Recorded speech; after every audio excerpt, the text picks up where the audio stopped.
Hey YouTube, Millspec Dad here. Just want to make a hopefully quick video on a couple places you're probably missing when you're cleaning your AR-15. A little backstory on this guy. I got this in a trade and the guy did a pretty good job cleaning it.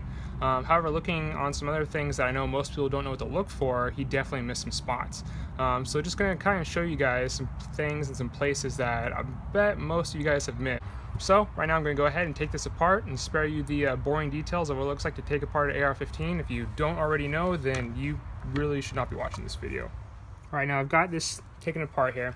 So I'm going to show you is the inside here of the chamber. If I can get the camera just right. So right in here. So this is a place obviously that when you are shooting, let's see if I can actually get this in here.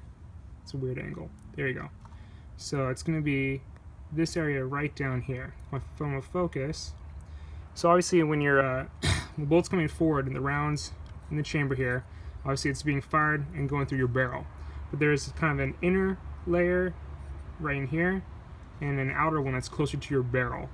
And so it's right in between here. You can stick your pinky finger into and you can just kind of grind it around, and look at that. Fucking disgusting. No one really thinks about getting in there all that much. And so what you can do if your fingers are too big or you don't want to have gross fingers for some weird reason, go ahead, grab a Q-tip and just kind of reach around in there, and you can literally probably spend a good hour and about 50 to 100 Q-tips. I've seen dudes sit here for endless periods of time just trying to get all this clean, and it doesn't fucking work. So one of my favorite tools is a baby wipe. If you guys haven't used baby wipes to clean your rifles, I don't know why you wouldn't. These things are extremely awesome. If you've been in the military, you know we use baby wipes for everything in the field. I mean, if you've been out there in the field for a few days and starting to kind of get stinky, well, you know you're going to take a shower with the fucking baby wipe. So getting around in there, pull it out, there we go. Starting to get some of the stuff coming out. Like I said, I could spend a good amount of time getting all in there, but I'm not going to for this video. Another edge is like right in here. So with different tools, you can get right in this little area there.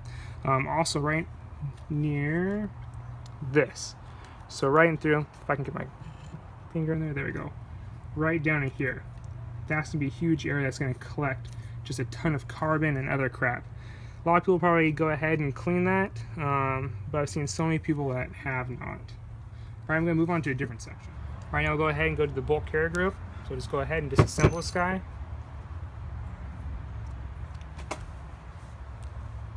Now, with this, oh, there we go. Something you can do is let some of these parts here, it's gonna sound kind of weird, but just let it soak in water. Some warm water is not gonna hurt your rifle, especially as long as you make sure everything dries properly before you assemble it. Okay, now I got this all taken apart. So, let's see, let me grab a fresh one. So, right in through here, see if I can get the camera to focus, all the stuff in through here. This is where you're gonna find a ton of just carbon and other crap that's just getting stuck in there. Obviously all around here, but no one really gets right in here, I've found. And you can go ahead and get all the way through this guy here. A little bit of force. Oop, there we go. Pulls right out. So you can spend a ton of time on this whole section right in through here. But we're going to move on here, and we're going to look at the actual carrier part of the bolt carrier. Right in through here. Obviously this is where a lot of the moving is coming. When this is coming out, it's going to be moving and twisting through here. So making sure there's no obstructions, no major carbon buildup in through here is going to be a pretty crucial thing. And like I said, obviously a lot of people don't really think about getting too in depth in this area here, because even just spending a couple moments in here, and yeah, you find a lot of crap that's being built up. So they're all taken apart, everything kind of looked at. I mean, there's really just two big places that I just kind of want to show everyone that a lot of people seem to kind of mess up and just neglect when they're cleaning this whole thing. And you can take it apart into 1,000 more pieces if you want to. I'm not going to this for this video here, Two, when you're storing this rifle, a lot of people like to just put just a ridiculous amount of CLP on here or any other kind of like cleaning lubricant. Now when you do that, if you're letting it sit for a while, it's actually going to draw out a lot of the carbon, which will obviously go ahead and this right here will happen. It's going to pull right back out. So when I got this rifle, I went to go pull it apart and pull the bolt carrier group, and when I did that, I got CLP all over my hands, and it looked like this rifle just sneezed all over me. It's pretty fucking gross. So you don't really need to put a ton of the stuff on. Honestly, I don't keep my rifles with all that much CLP on there, maybe a light coat. And when I go to the range, then I'll go ahead and toss some more on there, and we'll be happy.